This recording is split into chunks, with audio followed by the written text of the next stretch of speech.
So hello everyone. This is the next part of our polity revision series of the Lakshmikant. So we have parliamentary committees. Now we can see the parliamentary committee. देखो parliament is too unwieldy a body to deliberate effectively the issues that come up before it. The function of the parliaments are very complex and voluminous. Moreover, it neither has adequate time nor necessary expertise to make detailed scrutiny of all the legislative measures and other matters. तो ये एक basic बात parliament के बारे में कही है. फिर देखो constitution of India makes a mention of these committees at different places. ठीक है, तो देखो but without any specification provisions related to composition tenure वगैरह. तो पार्लियामेंट्री कमेटीज़ तो मैंशनड है. ठीक है, पार्लियामेंट्री कमेटीज़ तो मैंशनड है, but one thing is there, like these committees are mentioned but without the terms tenures etc. ठीक है, तो according to parliament committee means according to parliamentary committee जो अकॉर्डिंग होती है उसके, तो उनका मीनिंग क्या है? इज अपॉइंटेड और इलेक्टेड बाय द हाउस और nominated by the speaker chairman. Appointed और इलेक्टेड भी हो सकती हैं. Works under the direction of speaker chairman, presents its report to the house और to the speaker chairman, has a secretary provided by the Lok Sabha and Rajya Sabha. The consultative committee, which also consists of member of parliament, are not parliamentary committee as they do not fulfill the four conditions. Classification. Parliamentary committee देखो, standing committee, ad hoc committee है ना. Broadly तो मतलब एक कोई वो नहीं है, बस द फॉर्मर आर परमानेंट, बस यही है. स्टैंडिंग कमेटी में देखो फाइनेंशियल कमेटी में public account committee, estimate committee और committee on public undertakings. 6 category में डिपार्टमेंट रिलेटेड स्टैंडिंग कमेटी 24 है. Committee to inquiry, petition privilege, ethics committee, committee scrutinise control, government assurance, subordinate legislation, paper laid on the table, welfare, empowerment, office of profit. Committee day to day business, business advisory. Committee private members bill resolutions. A joint committee consist member of both the house. ठीक है. Rule committee और committee on the absence of the member of sitting of the house. Housekeeping committee और service committee, committee concern with the provision of facilities and service to member. General purpose house, library, joint salaried committee. Ad hoc committees divided into 2, inquiry committee and advisory committee. Inquiry तो inquiry के लिए add hoc basis पे होती हैं देखो, और है ना. फॉर एग्जांपल कमेटी ऑन एम्पिलेट्स वगैरह की, committee on ad hoc basis पे जो फूड मैनेजमेंट वगैरह की और सब है. ठीक है. Joint committee maintenance heritage culture and all, वो कंट्री का सब हो जाएगा. ठीक है, तो ये committee on inquiry. Advisory committee advice करने का काम करती है. When the bill comes up before the house general discussion is open to the house to refer to select committee of the house और joint committee to house.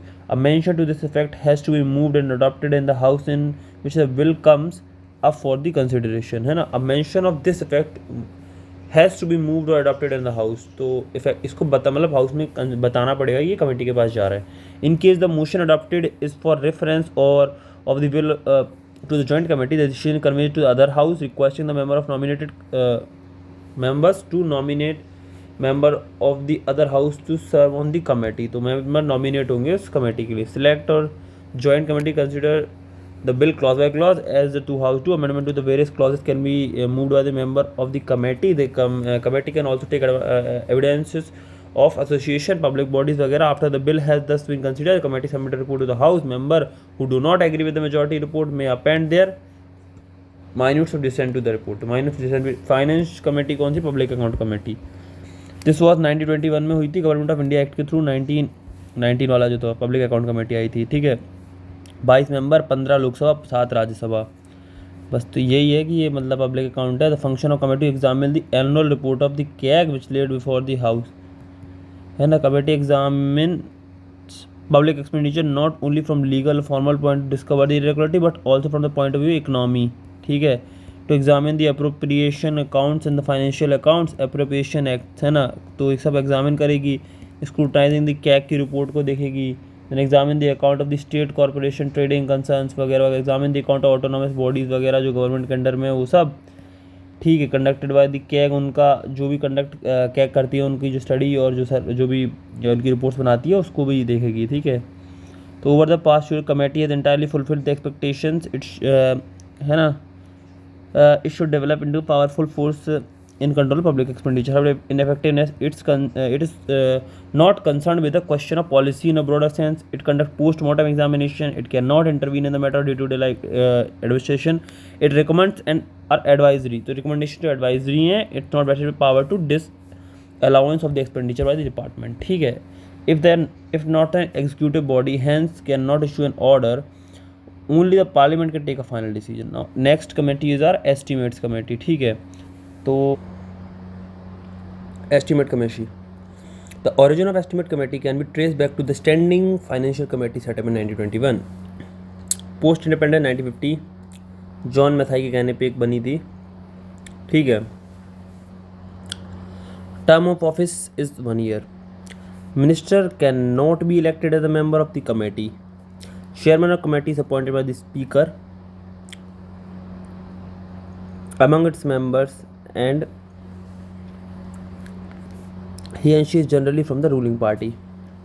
Estimates committee का. ठीक है. So this is done. Now the function of the committee is examine the estimate included in the budget and economics in the public expenditure. Hence it is called the continuous economic committee.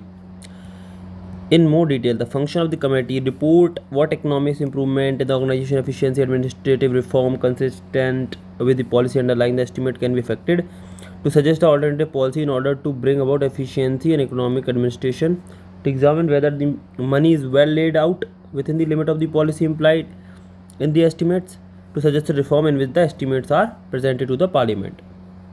ठीक है. Committee may continue the examination of the estimates from time to time throughout the financial year and the report to the House as its examination proceeds. It shall not be incumbent on the committee to examine the entire estimates of any 1 year. The demand for grants may be finally voted despite the fact that committee head has made no report. However, the effectiveness of the role of the committee is limited by the following: examine the budget estimate only after they have been voted in the parliament, not before. ठीक. It cannot question the policy laid down. Recommendation advisory होती हैं, not binding होती हैं.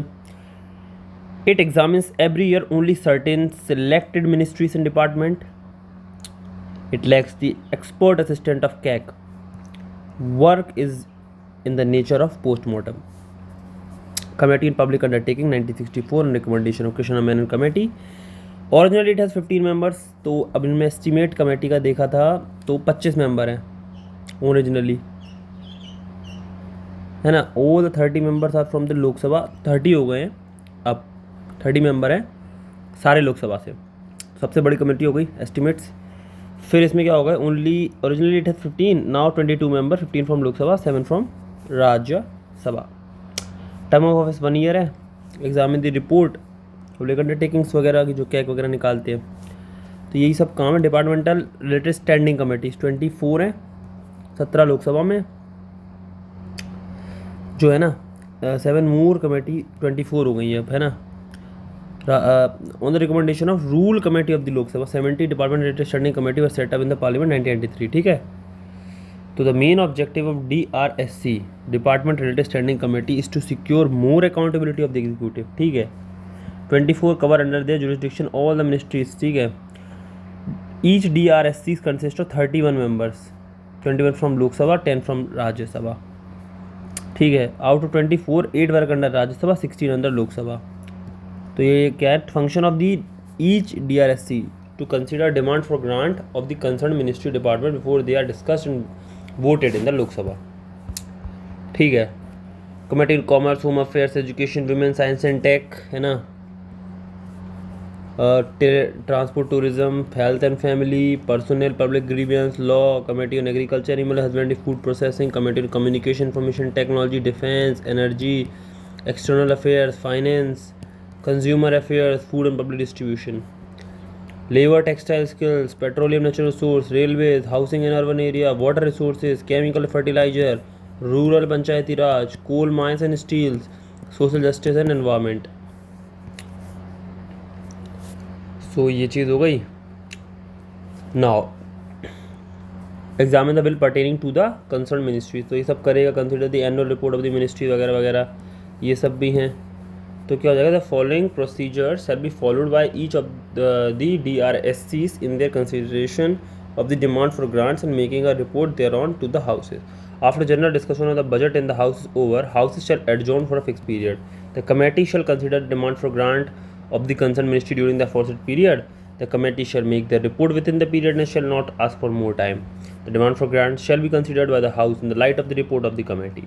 There shall be a separate report of the demand for grant of each ministry.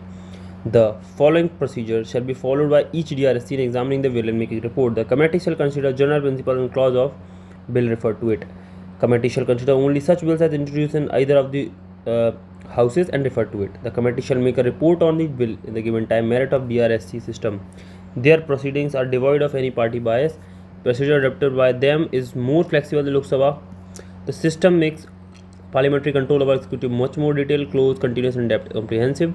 The system ensures economy, efficiency in public expenditure, as the ministry's department would now be more careful in formulating the demands. They facilitate the opportunities to all the members of the parliament to participate and understand the functioning of the government and contribute to it. They can avail of expert opinion or the public opinion to make the reports. They are authorized to invite the expert eminent persons to testify before them and incorporate their opinions in their reports. The opposition parties and the Rajya Sabha can now play a greater role in exercising financial control over the executive. DRSC system has influenced the functioning of the executive in a significant manner. The recommendations made by the DRSC have been of immense importance. ठीक है, तो ये सब दिया हुआ है bye and large, जो सब है DRSC करते क्या है, तो ये सब DRSC मतलब कमेटीज हैं, अब वो किसी का भी ओपिनियन ले सकते हैं. Committee to inquiry, committee on petition, privilege and ethics, ये हमने पढ़ा हुआ है. तो ये सब होंगे. Committee to scrutinize control, governance assurance, subordinate legislation, paper laid on the table, welfare of the SC/ST, empowerment of the women, joint committee on office of profits. Committee related to the day to day business advisory committee, जिसका chairman कौन होता है, हमारा PM. Speaker बताओ कौन होता है ना, स्पीकर चेयरमैन बिजनेस एडवाइजरी के स्पीकर होते हैं. चेयरमैन हमारे स्पीकर होंगे. ठीक है. Lok Sabha committee consist 15 member. ठीक है. तो ये बिजनेस एडवाइजरी इनके अंडर में होती है. Committee on private member, bill and resolution, है ना. ठीक है. डिप्टी स्पीकर इसके चेयरमैन होते हैं. तो एडवाइजरी, बिजनेस एडवाइजरी की कौन होगा, स्पीकर, जिसमें बिजनेस की एडवाइस स्पीकर करेंगे, एडवाइस देंगे. Committee on private members, bill and resolutions, है ना, तो इसके होंगे डिप्टी स्पीकर. रूल्स कमेटी होती है, इसका चेयरमैन हमारे होते हैं. इन राज्यसभा 16 मेंबर होते हैं और एक्स ऑफिशियल चेयरमैन होता है ना, चेयरमैन ही होते हैं. और जो हमारी लोकसभा में स्पीकर होते हैं रूल्स कमेटी के. Committee on absence of the member of sitting वाले के राज्यसभा के अंदर, है ना, ये कमेटी होती ही नहीं है. 60 वाला होता है लोकसभा के अंदर होता है, और लोकसभा के अंदर है ना, तो फिर इस कमेटी का काम है बेसिकली जो 60 डेज का काउंट करने का, वो ध्यान रखना. हाउस कीपिंग कमेटी वही ना, जनरल पर्पज़ की कमेटी हो गई, है ना. तो x official chairman, deputy speaker, है ना. जो स्पीकर होगा प्रेसिडिंग ऑफिसर होगा जनरल पर्पज़ कमेटी का. देखो, तो रूल्स कमेटी हो गई, बिजनेस एडवाइजरी कमेटी हो गई और जनरल पर्पज़ कमेटी हो गई. इन तीनों का जो चेयरमैन होंगे ना, वो चीफ ऑफिशियल चेयरमैन जो होंगे वो स्पीकर होंगे या फिर चेयरमैन होंगे जो राज्यसभा के. ठीक है. और committee on absence of the member of the house, ये तो वहाँ पे है ही नहीं राज्यसभा में. हाउसेस कमेटी हो गई, है ना. तो ये कोई लाइब्रेरी कमेटी हो गई, जॉइंट कमेटी हो गई, कंसल्टेटिव कमेटीज़ हैं, तो ये सब भी हैं. तो इंडियन पार्लियामेंट्री ग्रुप, तो ये देखो यार, ये तो मतलब इतना कोई इंपॉर्टेंट प्री के लिए है ही नहीं, तो इतना पढ़ने का मतलब भी नहीं है. सुप्रीम कोर्ट ऑफ इंडिया, ठीक है, ये इंपॉर्टेंट है, तो इसको हम नेक्स्ट लेक्चर में कवर करेंगे. Till then, thanks for watching.